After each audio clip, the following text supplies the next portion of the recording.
இன்னைக்கு நம்ம என்ன பார்க்க போகிறோம் அப்படின்னா வாலிபால் வந்து ஃபஸ்ட் பாஸ் டிஃபென்ஸு. அது எப்படிப்பட்டதுன்னா ரொம்ப முக்கியமானது. ஒரு தேருக்கு வந்து ஒரு அச்சாணி வந்து எவ்வளோ முக்கியமானதோ அது மாதிரி வந்து வாலிபாலுக்கு வந்து ஃபஸ்ட் பாஸ் டிஃபென்ஸ் வந்து முக்கியமானது. நிறைய பிளேயர்ஸ்க்கு வந்து பால் இங்கே தான் வருதுன்னு தெரியும், ஆனால் என்ன பண்ண முடியாதுன்னா மூவ் பண்ண முடியாது, மூவ் பண்ண தெரியாது. அது ஏன் அப்படின்னா நம்ம மைண்டுக்கு வந்து ரீட் பண்ண முடியாது, தெரியாத ஒரு விஷயம்னால. ஸோ அதுக்காக ஒரு சின்ன ஒரு எக்ஸசைஸ், ஜஸ்ட் கோட் மூமெண்ட் தான். அதை பார்க்கலாம், பார்த்துட்டு அதை எக்ஸ்பிளைன் பண்ணுறேன்.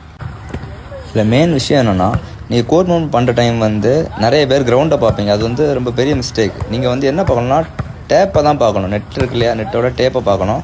இன்னொன்று என்ன அப்படின்னா வந்து ஒரு பால் நம்ம டிஃபென்ஸ் ஆடுற மாதிரி அசியூம் பண்ணி பண்ணால் மட்டும்தான் இதில் இம்ப்ரூவ்மெண்ட் இருக்கும். ஸோ இது கோட் மூமெண்ட் வந்து உங்களுக்கு பார்க்குறதுக்கு ஈஸியாக இருக்கும், ஆனால் இதை நீங்கள் பண்ண உங்களோட கேமில் கண்டிப்பாக டிஃப்ரென்ஸ் தெரியும். கண்டிப்பாக ஒரு 10 daysலேயே ஒரு டிஃப்ரென்ஸ் தெரியும். ஏன் அப்படின்னா இதை பண்ண என்ன ஆகும்னா ஆட்டோமேட்டிக்காக உங்கள் மைண்ட் என்ன ஆயிரும், இதுக்கு அடாப்ட் ஆயிரும். பாலை பார்த்தோடனே நீங்கள் யோசிக்கிறதுக்கு முன்னாடியே என்ன ஆயிரும் அப்படின்னா உங்களோட பாடி அந்த பாலுக்கு ஏற்றவாறு ரியாக்ட் பண்ண ஸ்டார்ட் ஆகிடும். ஃபாலோ பண்ணிக்கோங்க.